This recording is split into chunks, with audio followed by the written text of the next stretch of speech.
എല്ലാവർക്കും എൻ്റെ ഒരു പുതിയ വീഡിയോയിലേക്ക് സ്വാഗതം. ഇന്ന് നമുക്ക് വളരെ എളുപ്പത്തിൽ ഉണ്ടാക്കാൻ പറ്റുന്ന ഭയങ്കര ടേസ്റ്റി ആയിട്ടുള്ള ഒരു ചോക്ലേറ്റ് ബ്രൗണിയുടെ റെസിപ്പി ആട്ടോ ഒന്ന് ഞാൻ കാണിക്കുന്നത്. നമുക്ക് ആദ്യമേ ഡ്രൈ ഇൻഗ്രീഡിയൻസ് അരിച്ചു വെക്കാം. അതിന് 1 കപ്പ് ഞാൻ എടുത്തിട്ടുണ്ട്. അതിൽ 1/4 കപ്പ് കൊക്കോ പൗഡർ ഇടാം. പിന്നെ ബാക്കി 3/4 കപ്പ് മൈദയാണ് വേണ്ടത്. അപ്പോൾ നമ്മൾ 250 ml കപ്പ് എടുത്തിട്ട് അതിലേക്ക് 1/4 കപ്പ് കൊക്കോ പൗഡർ ഇട്ടിട്ട് ബാക്കി മൈദ ഫില്ല് ചെയ്താൽ മതി കേട്ടോ. കൊക്കോ പൗഡറും മൈദയും കൂടിയിട്ട് നമുക്ക് 1 കപ്പാണ് ഇതിലേക്ക് ആവശ്യമായിട്ടുള്ള ഇൻഗ്രീഡിയൻസ്. ഇത് നല്ല പോലെ അരിച്ച് നമുക്ക് മാറ്റി വെക്കണം.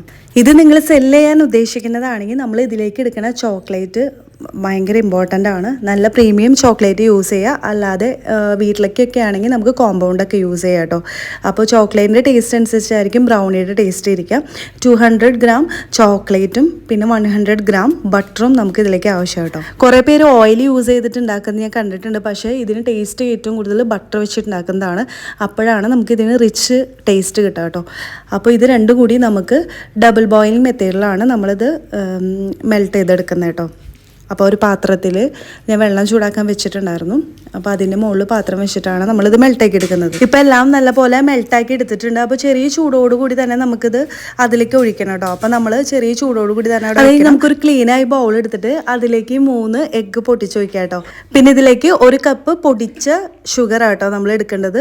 പൊടിക്കാത്ത ഷുഗർ അല്ല, പൊടിച്ച ഷുഗർ തന്നെ ഇതിലേക്ക് ആഡ് ചെയ്യണം കേട്ടോ. ശേഷം 1 ടീസ്പൂൺ നമുക്ക് വാനില എസൻസ് ആണ് ഇതിലേക്ക് ആഡ് ചെയ്യേണ്ടത്. ഇനി പഞ്ചസാര ഇതിലേക്ക് ശരിക്കും മെൽട്ടാവുന്ന രീതിയിൽ നമുക്ക് ഇതിനൊരു ഹാൻഡ് വിസ്ക് വെച്ചിട്ടോ അല്ലെങ്കിൽ നമുക്കൊരു ബീറ്റർ വെച്ചിട്ടോ യൂസ് ചെയ്തിട്ട് നമുക്കിതൊന്ന് ബീറ്റ് ചെയ്തെടുക്കാം കേട്ടോ. ഇത് ശരിക്കും കേക്കിലേക്ക് നമ്മൾ എഗ്ഗ് ബീറ്റ് ചെയ്യണ പോലെ അത്രയും ഫ്ലഫി ആയിട്ട് ചെയ്യണ്ട. നമുക്ക് നോർമലായിട്ട് ഒന്ന് ഷുഗർ മെൽട്ടാവണം വരെ ചെയ്താൽ മതി കേട്ടോ. ബീറ്റർ ഇല്ലാത്തവരാണെന്നുണ്ടെങ്കിൽ നമുക്ക് മിക്സിയുടെ ജാർ യൂസ് ചെയ്യാം കേട്ടോ. അതിലേക്ക് നമുക്ക് ഇതൊക്കെ ഇട്ടിട്ട് ഒന്ന് മിക്സ് ചെയ്തെടുക്കാവുന്നതുള്ളൂ. ശേഷം നമ്മൾ ഇതിലേക്ക് അരിച്ച് വെച്ച ഡ്രൈ ഇൻഗ്രീഡിയൻസ് ആഡ് ചെയ്യണം.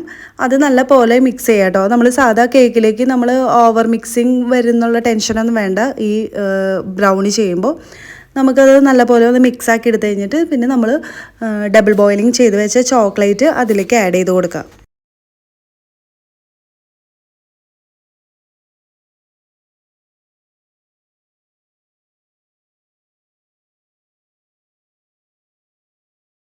ശേഷം ഈ ബാറ്ററി നമുക്ക് 12 ഇഞ്ചിൻ്റെ പാനിലേക്ക് ആട്ടോ ഞാൻ ചെയ്തിരിക്കേണ്ടത്. നിങ്ങൾക്ക് കുറച്ചുകൂടി ഹൈറ്റ് ആവശ്യമുണ്ടെങ്കിൽ നമുക്ക് 8 ഇഞ്ചിൻ്റെയിലൊക്കെ ചെയ്യാം കേട്ടോ. അത് 10 മിനിറ്റ്സ് ഞാൻ ഓവൻ പ്രീ ഹീറ്റ് ചെയ്യാൻ വെച്ചിട്ടുണ്ടായിരുന്നേ. അതിലേക്ക് നമുക്ക് ഇനിയിപ്പോൾ ചോക്ലേറ്റ് ഞാൻ കട്ട് ചെയ്ത് വെച്ചിട്ടുണ്ട് ചെറിയ ചെറിയ ക്യൂബ്സ് ആയിട്ട്. അപ്പോൾ അത് അതിലേക്ക് ഇട്ട് കൊടുക്കുന്നുണ്ട് കേട്ടോ. നമുക്കിത് ഗ്യാസ് സ്റ്റൗവിലും ചെയ്തെടുക്കാം കേട്ടോ. പിന്നെ ഇത് നല്ലപോലെ ചൂടാറി കഴിഞ്ഞിട്ട് നമ്മൾ അതിൽ നിന്ന് വിടിയിച്ചെടുക്കാൻ പാടുള്ളൂ. കാരണം അല്ലെങ്കിൽ അത് മൊത്തം പൊട്ടിപ്പോകും കേട്ടോ. അപ്പോൾ നല്ലപോലെ ചൂടാറി കഴിഞ്ഞിട്ട് നമുക്ക് കട്ട് ചെയ്തെടുക്കാം കേട്ടോ. ഹോം ബേക്കേഴ്സിന് മാത്രമല്ല എല്ലാവർക്കും ട്രൈ ചെയ്യാൻ പറ്റുന്ന ഒരു റെസിപ്പി ആട്ടോ. നല്ല ടേസ്റ്റി ആയിട്ടുള്ള ബ്രൗണിയാണ്. അപ്പോൾ എല്ലാവരും ട്രൈ ചെയ്ത് നോക്കണേ.